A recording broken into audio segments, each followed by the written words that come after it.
Hi there, good evening, and welcome to another episode of the Silver Screen Show. Thanks for joining us on this lovely, frozen, cold day. Oh my god, it's so cold. Yeah, I had to go to I went to cinema today for this show, for the film. The aircon was dead, heating was there, so it's freezing in there. I'm like, the things I did for this show. We do it for the likes. I could have just walked out of the cinema, but I need to go and talk about it afterwards, so I soldiered on. Congrats. I mean, did you have a coat? No. Why not? It's cold. I didn't think the thing would be broken though. I didn't tell you this stuff beforehand. But apart from that, this is keeping me away from watching the Arsenal game disappoint me as well, so it's a plus. I like how you got that little rant in as Yeah, well. I don't want to become Arsenal fan TV, but you guys, man, seriously, this is your defense. It's horrible. But let's not get distracted by that. But yeah, joined with Alenya. How are you? I am good. How's your week? Anything interesting to report? Apart from exploding from the Infinity Wars trailer. Oh my god. Yeah, we will do that later. But yeah, no, same in the cinema today. Had a good time. Yeah, we don't have much time to watch these during the week. Yeah, we had trouble, you said there wasn't really anything, and I listed off like a load of stuff. I was like, fair enough. We'll do it. We'll do it. I'll get out on this frozen night and report in. Yeah. A lot of de-icing of the car this week. Right, so today we have Wonder, we have Battle of the Sexes, and we have a look at the Infinity Wars trailer that came out, so that's all to come. So to kick off, we'll go with Wonder. So Wonder, Alenya has watched, so I will cross-examine you on this. Yes. So let's kick it off. Right, okay, so a little bit of background. We've got a 10-year-old kid. He's got this very rare medical condition, like a facial difference. He's had a lot of plastic surgery to try and make him look normal, but obviously there's no way that it can make him look like everybody else. So he gets homeschooled and his family decide to put him into middle school, which doesn't go very smoothly, as you might imagine. You know, he looks very, very different from people. Some of the kids are scared of him. They think he's contagious. Kids are very, very cruel. There's a bit of bullying in there, and it is very, very emotional, but it pulls on a lot of things like prejudice and the importance of family, friends, and just trying to turn around your impression of someone and trying to take that ignorance and actually teach them something. And it's like not judging a book by its cover and saying it's rude to stare, but it's okay to ask questions. You know, someone came over and said, you know, why do you look like that? And that's fine. Exactly, and like saying no freaks allowed and go die, which happens. Yeah, like I said, kids have no empathy at that age, so they will say whatever. It was seriously cruel. So is this based on a real life events, or is it like a novel, or? It's a book. So it's a New York Times bestseller, came out in 2012, which isn't exactly based on real life. It's more like the author had an interaction with a child with some kind of sort of facial difference or deformity, and her child started crying when they saw this other child, and she tried to remove her terrified child from the situation, which only made things worse. And from like that experience, and then songs from lyrics from a song called Wonder, she made these books. So yeah, it's very, very good, and it's not just from the perspective of the kid. It's from the perspective of his sister, who feels neglected because obviously the kid's receiving of extra he gets all the attention. He has to go to several hospital appointments and all this kind of stuff. So she feels neglected. It's also from the perspective of the child another kid in the school who becomes his best friend, and he says like, I felt really sorry for this guy because he's come into the school and he doesn't have any friends. Everyone's scared of him. But I went and I got to know him, and it started off that, you know, his mum told him to be friends with him and be nice. And then he actually got to know him and was like, he's actually funny. It's a normal kid. Oh, so, you know, this person actually has a personality. Who knew? And Hez was like, I want to be friends with him. And then there's like the boy's sister's friend who, you know, sees him as a little brother, and her family life is quite bad, in that like her parents have split up. Her mum's a basket case, an alcoholic, and she's very jealous of her friend and her friend's little brother and their whole family. There's a lot of stuff going on, and it's all about the importance of friendship and family, and how this kid not only brings people up, but brings them together. Right, so any film that stars children, obviously, it's important that the kid does well, otherwise it's very noticeable. So how do they work? How do they... Yeah. Are they good? Are they bad? Is it annoying, or like How do you say? It's more natural than you think it would be. There are points where I was like, it's very obviously like a child acting, but it works because they're uncomfortable and they're supposed to be uncomfortable. So you can see like they're a bit uncomfortable with what they're saying, and they meet him and they're like, yeah, and naturally, even as kids, they just don't know how to react. Exactly. Even adults don't sometimes know how to react in that situation. They'll be like overly patronising and be like, "Can he hear me? Can he understand me?" As parents in this as well, probably. Oh, there was one awful parent. So there's the worst woman on the planet, and the worst thing is that people actually exist who do this. So the kid who is bullying Oggy, is the name of the child. His name is August, but he gets called Oggy. And there's a really cute bit where he meets a girl, and she's called Summer, and he was like, "We say that we're the group of summer names because Summer and August." It's really sweet. But there's a kid who is just relentlessly bullying him, takes the mick out of the fact that he's got like he's got a braid, like a Padawan braid from Star Wars, and he gets really upset because they take the mickey out of it. He cuts it off, and like he says, do everyone a favor, go die. Calls him Freddy Krueger, and all this horrible stuff. And there's a bit where the principal is like, "This isn't the only thing," and just takes out all of these notes he's been giving the kid over like the whole months. And the kid's this bully, Julian, his mum is like, "Well, maybe he should just stay at home because he's ugly." You can see where the kid gets it from. Exactly. Like his dad says, "Oh, we have a lot of money and we have a lot of friends on the board." And the principal says, "Well, I have more, so your kid is still suspended." And he's boss, that guy. The principal, is played by Mandy Patinkin, who is in Criminal Minds, a series I love. And he's also Inigo Montoya from The Princess Bride. He's like, "My name is Inigo Montoya. You killed my father." Right. So let's talk about the bad side of things. Is there anything that you didn't particularly like, or anything that you think you could have improved upon if you were like, I suppose it's a novel, so they gotta stick to what they're all. But in anything you didn't enjoy too much particularly about it, or was it? It was a little long. How long? I thought. I guess it was like. It was pushing 2 hours. So it wasn't. I felt like it just pulled on a little bit. We use the wonders of technology here. We can have a quick look. But while I stall, you can carry on. But it was really nice. I really liked the fact that you looked at other people's perspectives, and especially his sister, because it reminded me of the sister in My Sister's Keeper. And if you haven't seen that, it's about a girl who has cancer, and it's about her sister, who was basically genetically made to act as an organ donor for her sister who has cancer. Is that based on a novel as well, or that? Yeah, that's a novel as well.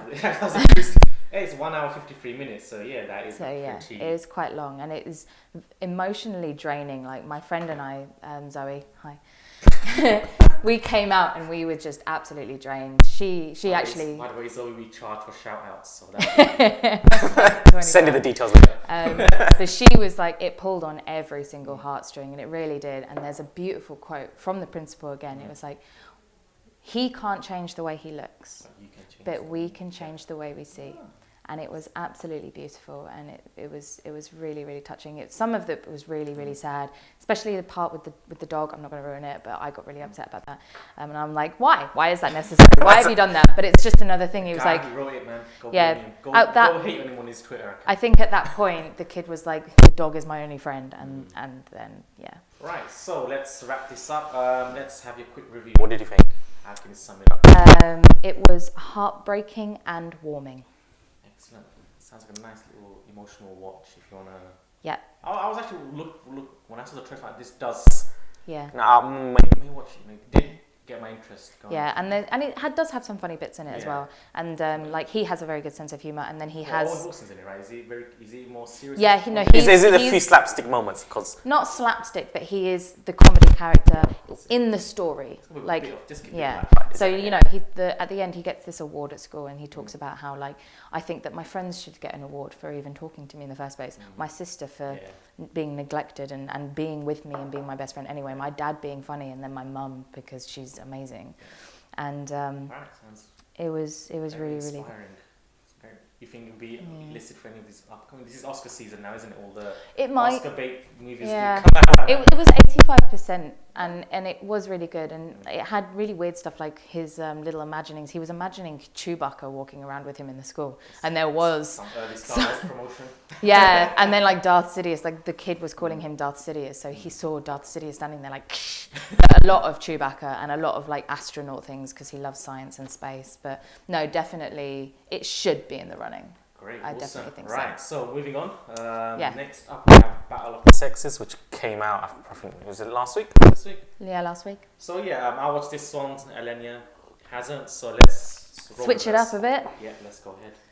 So give me an overview of what happened. So this is based on a real life story. So this is, well, if you're a tennis fan, you probably know about this. For those who are not informed about the world of tennis, this is basically, this was like the turning point for women's tennis, basically. So this is set in the 1970s. So back then, the women's tour was very small. It's very small, very unappreciated. It's full of, prejudice, chauvinistic behavior from all the men. Basically, like any female sport. Yeah, and like they were getting paid like an eighth of what the men were getting paid, and it just they were women's football. Yeah, so so this film revolves around Billie Jean King, who at the time was one of the top women's tennis players, and she basically sets the ball running for what is now the Women's Tennis Association, the WTA. So right now you got the ATP, which is the men's, the WTA, which is the women's. So the WTA is huge now, but this is where it started. So I wasn't really aware. This is where the whole movement started. Oh wow! Yeah. So what the whole basis of this film is that you have what's his name, Bobby Riggs, who is Steve Carell's character, and he's like a senior player right now in the men's tour. So he was great, but now he's kind of in the retirement phase of his life. But he challenges any women tennis player to step up to the court and give him a challenge because one, he is suffering from problems with himself. He's got little gambling issues and stuff. So he thinks, what, if I can use this to get my career moving again, get myself back in the limelight. So he challenges all the women to say, if you think you're good enough, if you can step up to the plate, beat the men, come on, I'm here. And Billie Jean King takes up the challenge and tries to support women's tennis at the same level, and that's what it's all about, essentially. So yeah, so that's what happens. So how is Emma Stone did well actually, so because I'm not really used to seeing her in these dramatic roles, to be honest. have you not seen The Help? No, probably not. So incredible. Yeah, she does really well. I mean, she really captures everything amazingly, and I think her and Steve Carell work great. So I think both of these two really did well as the leading pair, because the film looks into more of the inner struggles of both characters rather than the tennis. Yeah. So I thought the tennis might be a bit more at the forefront. So it's not really more of a sporting drama, they're more of a look at their own characters and autobiographical kind of sense. So Emma Watson. No, Stone. Don't get the Emmas Billie mixed Jean up. King, I mean, she's having her own inner conflicts regarding her orientation and who she's attracted to, and the life of living on tour for the entire year, having a husband, all that pressure has. And Steve Carell's character, he's also having his own personal conflicts, such as his marriage is on the rocks, he's got gambling issues, and this stuff does build up. So there's a lot more to the battle than it's at the surface. Because I thought, originally looking upon it, it's just two people having a little fight on court. But there's actually a lot more inner turmoil and conflict in this, which actually builds up and does well to create this, battle in the sense of building up towards it. Because like Steve Carell's character is he's revving the tent. He goes, I'm a chauvinistic pig. Like he goes out there, he wears a shirt, he goes, I'm a guy, I have a superior genetic, and no, he's like really playing up to it because he loves this. He wants the attention to come back on him because he's in his 50s now. So there's no age difference. She's like at the top of her game, but he's at his 50s, and he really wants to be in the limelight again and at least have some sort of meaning to his life again. Yeah. So he loves playing. He's playing the heel, if it's a wrestling terminology, and so this is great. I mean, if you love tennis, you'll definitely love this movie because it gives a lot of history and stuff that you weren't really aware of. This is way beyond my time, beyond most people's. But, you're a bit of a feminist, maybe as well. Yeah, especially because sadly some of this stuff still runs today. Yeah, of course. It's kind of strange that the things in this film are still being reflected today. I mean, like I said, the women's football team, they get paid peanuts compared to the men's. And well, yeah, exactly. Just recently, women's tennis has got back up into level par. So yeah. I mean, he opens up a lot of things. Yeah, you've noticed it a bit more this year that like women's tennis, football, and rugby, and cricket even at the moment as well is getting a lot more traction and a lot more coverage. Exactly, because it's realised it's out there. Yeah. And with the tennis, I mean, there is an argument. Men play 5 sets, women play 3 sets, you know, whatever. Yeah, but with the football, there is no reason. Like literally no reason. Exactly. It's the exact same thing. But I mean, if I could say anything that I didn't really enjoy, I mean, I watched it 2 days. It's pretty fresh. These are like raw comments coming out. I haven't had a chance to sit down and like analyze it properly. But I do think it did go on a bit. Like the first hour was very, very slow boiling. I was actually looking at my watch thinking, how long? Like, How long have I got left? Where's the actual, you know, the drama? The drama gonna start, yeah. Because they're building up, you know, Billie Jean King has an affair in it, so he goes into all that side of the things. Okay. And he sees Bobby Riggs having his own personal troubles, and it's slowly building up. It's kind of like, let's get to the action, the drama. This is what I'm here for, to see the, you know, whole show. Yeah. So in that sense, and I think just a bit more tennis would be a bit more exciting, because I do love my sporting dramas. Like any You film. do love your tennis as well. Yeah, I love my tennis. I thought, let me see how all of that works. But you know, they did focus a lot more on the characters themselves and the actual event. Because the event is kind of pretty rushed at the end. It happens in like the last 40 minutes, the whole thing comes off there. So I'm like, you could have put in a bit more of the tennis stuff. But it's way more on the character side of things. Yeah. That's but I guess they did the same thing. Did you ever see the Wimbledon film? Because I heard that was absolute garbage. And as a tennis fan, I'm not going to watch it. Because it's a rom-com, that's why. And I sort of loved it, but it was years ago. And that had like some tennis in it. Kirsten Dunst and, oh my God, I always forget his name, but he's the guy who plays The Vision. The Vision. His name. Something Brittany. Yeah, Paul Bettany. Bettany? Brittany? I don't know, one of them. Paul B. Something. Paul B. PB. But, no, and then is it...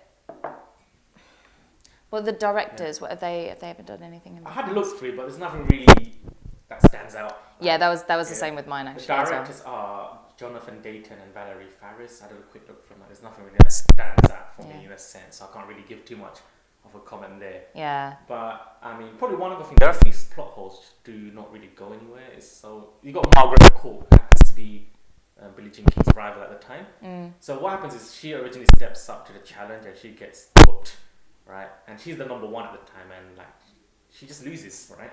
But they don't really go into the reason why she loses, because she's with the girls on tour as well. So while they're going around the country doing events, she's with them. So when she loses, it should be like a big thing, but nothing ever happens. And they never really explain why did she lose, like. And then at the end, like she's watching Billie Jean King and Bobby have the epic duel. Yeah. She's watching, right? Okay. We're wondering how will she react to this, because we know Billie Jean King wins. No, it's not a spoiler alert. It's history. It's history. So she's watching like the match. So you see they cut to her watching every now and again. So when the match ends, you think, I want to see how she reacts. Is she happy for the women, or is she a bit annoyed because she lost? She won. But no, they don't go back to her. I'm like, no, what's the point of showing us her watching when you don't give us her reaction? But okay, well, have you got a short review for this one? A short review, I'll probably say it's for the fans. Like, if you love tennis, I'll definitely suggest you check it out. It's got a lot of background, history, great performances. If you don't really enjoy tennis or care, it'll be a bit of a struggle for you to get involved into it. Yeah. So okay. It's one of those things. If you like the subject, go ahead. If not, I'll probably keep away. Probably, yeah, so it is what it is. So two deeper movies this week, I think. Yeah, not much action or comedy, but nonetheless, you know, we do serious stuff as well. So yeah. So now we are going to go back to the silly one. We're going to go, no, this is serious stuff.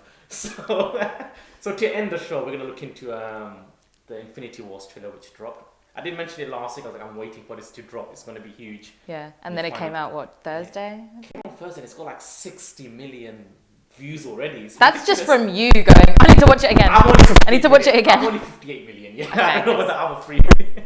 Sorry, the other two was me. But yeah, so I mean, it's still trending number 1 on YouTube. I'm like, jeez. But yeah. Okay, right. Let's break it down a bit, because there's a lot being revealed in it. I'm like, wow. Yeah. See, this is why, again, I'm probably going to go with, this is the only trailer I want to watch. I don't want to watch. I don't want to see any more of it. It has enticed me enough, and I don't want to see any more of the film. I've seen Thanos. I've seen all the characters that are going to be in it. There's a lot of theories, and the fan theories coming out. Because I did mention the week before, I can't want to avoid trailers because they do reveal a bit too much. Exactly. Well, the thing with these Marvel ones, they show enough to get you in, but they don't spoil anything, and it all leaves it out in the open. Like I remember when we used to work together, and we'd be sat in the lab with someone's phone, like we were working.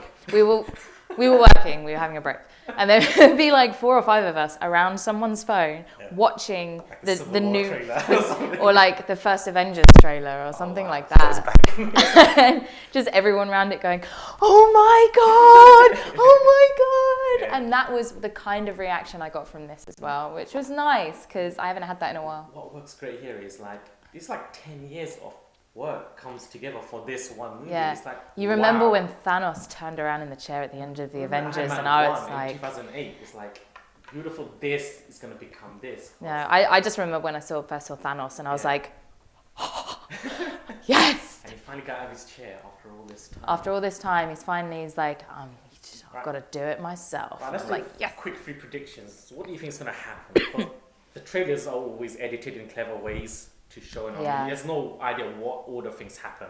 Thanos could strike at the end, could strike at the beginning. Who knows? What do you think is what would you say happens like? I think it seems like there's still a bit of like two-sidedness at the moment, like following on from Civil War. Well, and Captain America is now a war criminal technically, so he's on the run. Yeah. Oh, you know what line I really like? Somebody get this man a shield, and I was like, yeah. I love the memes coming up. It's like when it says Iron Man, somebody get this guy an arc reactor. It's the Hulk, someone get this guy, whatever. So gamma rays. Like, with his fork, someone get this man a hammer. It just goes on and on. Someone released. They did like a photo shoot for Vanity Fair, and Thor had his hammer and he had his eye again, and everyone was like, "What? What's going on?" But no, I think there's probably still going to be some infighting, and then sort of maybe middle to end of Act 2. Probably Thanos will make an appearance and stuff, and then it will be like a common enemy, and everyone will like join together. I have a feeling how we'll end is Thanos wins. I think that will be because there's gonna be a second one or part 2. Yeah, it's not called part 2 anymore. There'll be a full one where this whole arc finishes off. Maybe what happens is like he'll come in, and then he'll win whatever. Like he'll win the battle, but not the war yet, and then Guardians show up. Yeah. Oh, the Guardians show. Even the bloody trailers have post-credit scenes. Who are you guys? They didn't even have to say anything. I'm like, why? They reached the level where they put post-credit scenes in their trailers. I love it. People are going crazy over it. I absolutely love it. I mean, people are saying they should drop this one at the end of Thor Ragnarok. I don't think it worked well here, actually, to be honest. I think. What were the posts? It was they see Thanos' ship, I think, when they go, what's that? Thanos' ship. Then it's like comedic one afterwards, like the jokey one, but but I think this brings back to Spider-Man when Captain America's like patience. Is the key. I'm like, this is what is worked well because you throw it back to DC, they've tried this on Justice League for like 4 or 5 years. Yeah, this has been like not okay. It just shows the difference. Like you got to build it slowly and slowly. Exactly. Like DC came out with Man of Steel when I was still at uni, so that's like 4 or 5 years ago. Yeah. And they're trying to build up characters, but they haven't given it as much time as like what's his name, the Feige, who's actually Kevin Feige, who's like put together this entire universe. There's another meme like Kevin Feige built this in a cave with a box of scraps. And some guy yelling at some DC. Infinity War. I am looking forward to it. When does Black Panther come out though? February something. Sorry, today I was in the cinema. February, I think 12th or early Feb. So that'll be because they really hyped up Wakanda and the role of Black Panther actually. So you're gonna have to watch that movie now because there's so much. Yeah. But I think you have to watch it every. You're gonna watch it every. Like, I wasn't aware there'd be such a big role of Wakanda. Yeah. Going back to when I saw Thor and there was a girl going, "Who's that? Who's that? What's happening?" I'm like, get out. I don't need this. Which one? Ragnarok? Yeah. Okay, if you know why did you watch Ragnarok? Even boyfriend. Yeah. Drag along. Let's go. Exactly. It's got Chris Hemsworth with his arms. You like it? Don't worry. Yeah, exactly. It's got some hot men in it. It's fine. And then it's going to be the same in this. If I hear anyone being like, "What's going on? Who are these people?" If anyone says, who is Chris Well, Pratt, there's I'm going to slap him. There's a lot of people in this, so there was a good chance there might be a who is this. Right, to wrap it up, right, let's just say who's going to die, because there's going to be some deaths. There's going to be some deaths for sure in this, so... Well, the Vision. That's pretty obvious, like he's got the thing in there. But because people are theorizing who's going to die, because, contracts are running out. Yeah. I'm afraid. I got a feeling Iron Man's going to hit the dust. I was going to say, actually, Iron Man. He looks like he's ready to hand it over to Spider-Man in a sense. He's got that whole passing the torch, you are now, don't become what I became. All that going on. So I have a feeling. Or is he like him or Captain America is gonna like sacrifice himself for Bucky or something? Get over Bucky, man. Jeez. It's like the honest trailer, like he's lusting for Bucky, but Tony Stark's there all along, man. But yeah, I mean, that's gonna be amazing. I might click on it 3 more million times, get up to 100 million before. But the thing is, like, the deaths in Avengers were always in what was the actual civil war between like one side and the other about the whole Registration Act in the comic books. Yeah, exactly. So you know who's going to die there. Isn't it? They're like all sparring basically, weren't they? It wasn't the real civil war. They called it civil war. It wasn't anywhere near the real games until once someone shoots the mate out of the sky. Yeah, that'll be interesting to see how he goes actually. After, because he was in like sort of walking physiotherapy. Oh, he's in the trailers flying around and stuff, so he's fine. Well, I mean, he can fly without his legs. That's fine. Probably gets cradled into Has he like fully rehabilitated or anything like that? So that'd be quite interesting. Yeah. I don't like Black Widow's hair. The blonde, well, it's Scarlett Johansson, so I'm not going to complain. I mean, I like it long, curly, and red. I mean, I'm biased, but I like it. Oh, we're just fighting for Team Red. Team curls. Team curls. But yeah, I know. So that. Yeah, we'll definitely have a quick chat about that. But before we go, anything else you want to add? So things on your mind? Obviously, I am incredibly looking forward to Star Wars. I'm all on the Star Wars hype. I'm going to see the double bill. So on the episode 7. So there's 6 top-let bill. There'll be one somewhere. There's gonna be one somewhere in the world. No. I'm seeing somewhere in America, but all 6 probably. in a row. No, but on the 13th, me and a group of my friends, because we're all massive Star Wars nerds, we're going to go see this episode 7, and then 1 minute past midnight, the episode 8 will be playing. Trailers and adverts tell you. Hopefully, and then I'm gonna definitely 4DX though. This has to be done. I haven't done the 4DX, but I think Star Wars will be perfect. I'm really looking forward to that. And then it's been 15 years now since Lord of the Rings, so I am going to a Lord of the Rings marathon. That's almost half my life. I know, it's incredible, and I remember seeing that in the cinema. So I'm going to a cinema with a couple of other friends, and we're going to do the marathon.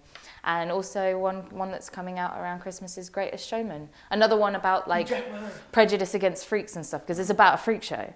Back in like early costume drama days. Hugh Jackman is a freak. Hugh Jackman. He's too good. You're too talented, so Hugh Jackman. For that reason. And then it's got Zac Efron in it as well, and I'm like growing. He's growing on me. I'm starting to like him. He's kind of dropped his High School Musical days. I hated High School Musical. I hated everything to do with that. And now I'm like, you're right. You're okay. You're cool. Yeah. Absolutely. Yeah. You got any plans for this silly season? No, not really. I mean, it's kind of on the downtown. I mean, apart from Star Wars, I can't see anything to get that. But something will come out. Something will come out, yeah. It comes out. You could see like the man who invented Christmas or something. There is Jumanji. That looks so bad. I want to watch it. I want to watch it though. So we can rant. Yeah, exactly. For the bants. But yeah, I think that pretty much brings this episode to a wrap. We didn't drone on for this long this time, so about half hour, that's fine. Yeah. I think Justice League was Justice like 20 League minutes took it out of me last week. Editing it, I'm like, oh my days, half an hour, 20 minutes of Justice League. I was like exhausted when I was on the train home, like, jeez, need to get the anger out. But yeah, thanks for joining us, and make sure to like, subscribe on our various things. All the details are down there, so help yourself and all the likes, follows. All the likes, and see you next week. Bye. Bye.